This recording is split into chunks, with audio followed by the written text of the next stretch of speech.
Para el tanque de la figura 4.15 aplica las dimensiones siguientes.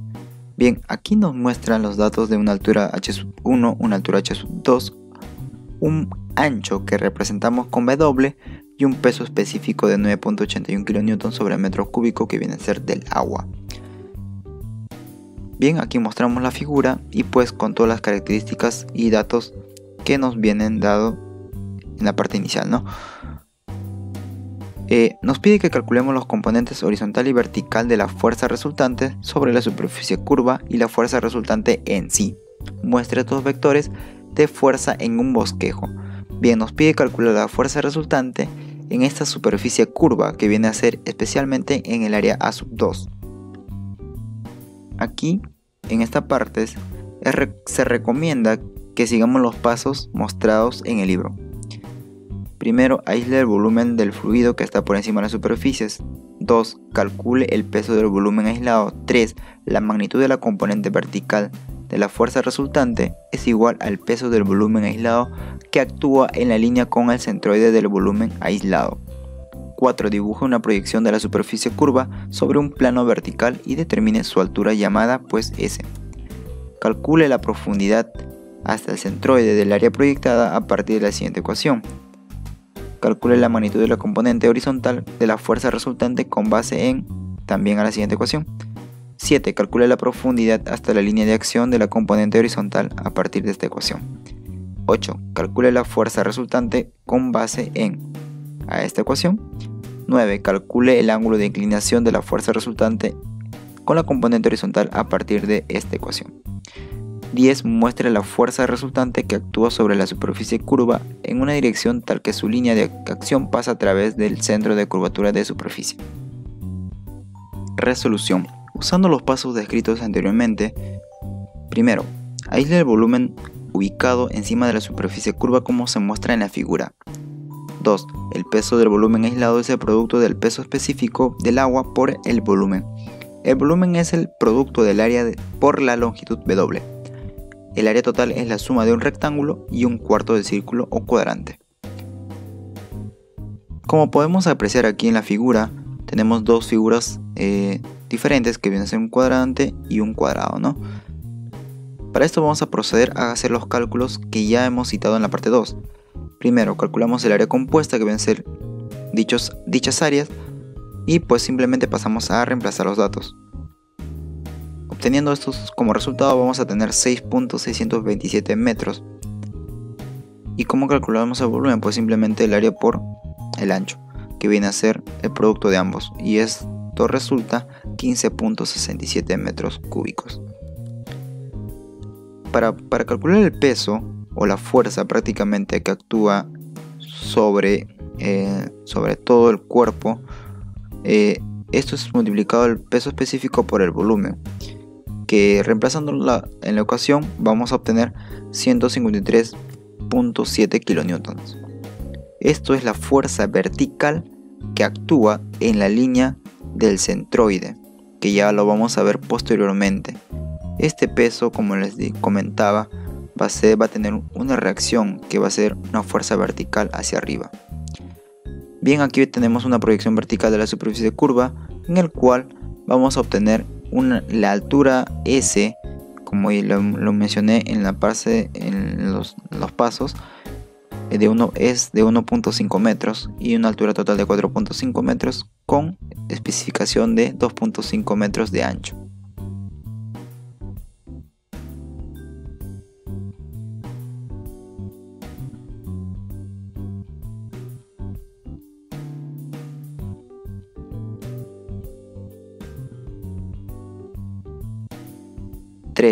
Entonces, la fuerza vertical, como les decía, es de 153.7 kN verticalmente hacia arriba, que esto actúa en la línea de acción con el centroide del volumen.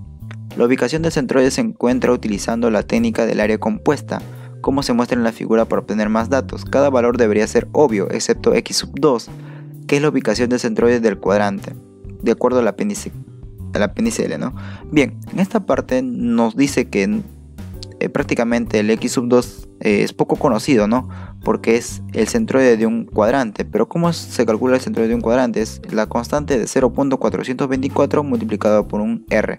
Este dato de 0.424 lo podemos encontrar nosotros en tablas, ya sea en internet o en libros, ¿no? Como en este caso el Robert Mott, que está en el apéndice L. Entonces la ubicación del centroide para el área compuesta es... Nosotros, para calcular el centroide de un área compuesta, simplemente hacemos lo siguiente. El centroide total es igual a la sumatoria del área multiplicado por el centroide de cada punto, de cada figura, ¿no? Y en esta parte sobre la sumatoria de áreas. Bien, en esta parte vamos a tener 4.5 por 0.75 más 1.767 por 0.636 sobre la sumatoria de áreas, que es 4.5 más 1.767, que esto resulta 0.718 metros. Esto es el área, el centroide de la figura compuesta o del área compuesta. Bien, entonces la proyección vertical de la superficie curva se muestra en la figura y nos dice que la altura S es igual a 1.5, como ya habíamos visto en la anterior parte, ¿no? La profundidad hasta el centroide del área proyectada se calcula de la siguiente manera. Se calcula como la altura que existe del rectángulo más la altura del cuadrante sobre 2, ¿no? Y esto resulta 3.75 metros, la profundidad del centroide. Bien, como podemos ver aquí, nosotros ya hemos calculado o ya hemos reemplazado los datos del centroide de la figura compuesta, ¿no? Que es 0.718, y en ambas partes, ¿no? La magnitud de la fuerza horizontal se calcula de la siguiente manera. De esta ecuación, pues como ya mostramos en la pantalla, simplemente vamos a proceder a reemplazar los datos, porque esto ya viene, está formulado, lo da el libro, ¿no? Que es el h sub c, que ya lo habíamos calculado hace poco, y pues procedemos simplemente a repasar los datos, porque son datos conocidos, ¿no? Solo, excepto h sub c, que ya lo hemos calculado. Y esto resulta, la fuerza horizontal es de 138 kilonewtons. Luego pasamos a calcular la profundidad hasta la línea de acción de la componente horizontal. Esta línea horizontal, esta componente horizontal se va a encontrar en una línea de acción que se muestra, que se calcula de la siguiente manera, ¿no? Esta línea de acción se calcula como el h sub p, viene a ser el h sub c más s cuadrado sobre 12 veces h sub c. Esta ecuación nos permite encontrar a qué distancias de la superficie se va a encontrar la línea de acción horizontal. Bien, y hacemos los cálculos y pues reemplazamos simple datos, porque ya tenemos todos estos datos y nos sale 3.80 metros. Ahora calculamos la fuerza resultante. ¿Cómo lo calculamos? Pues simplemente como raíz cuadrada de la fuerza vertical más la fuerza horizontal al cuadrado, ¿no? Y pues ahí obtenemos el siguiente resultado, que es 206.5 kilonewtons. En la gráfica mostrada vamos a obtener el cálculo del h sub p, como les decía, que viene en la parte superior hasta el punto de encuentro donde actúa la línea horizontal, ¿no?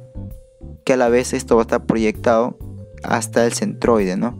De la línea de acción por donde actúa el centroide del área compuesta. Bien, el ángulo de inclinación de la fuerza resultante con respecto a la horizontal se calcula a partir de la siguiente manera, como el arco tangente de la fuerza vertical sobre la fuerza horizontal. Y eso nos sale 48.1 grados. Como podemos ver aquí en la línea de acción, pues ya la gráfica está descrito, ¿no? Y simplemente la componente horizontal de la componente vertical, dice, se muestra en la figura. Observe que la línea F sub R, o sea la fuerza horizontal, y la fuerza resultante, y tanto la fuerza vertical, actúan sobre diferentes puntos, sobre diferentes líneas de acciones. Como en este caso la fuerza vertical actúa sobre la línea, sobre el centroide de la figura del área compuesta, y pues la línea vertical, la línea horizontal o la fuerza horizontal actúa a una distancia de 3.80 metros. Y pues esto ha sido el bosquejo en la superficie curva, como vemos acá en el área sub 2. En esta parte va a actuar, en la intersección actúa la fuerza resultante que tenemos aquí con el ángulo de 48.1 grados.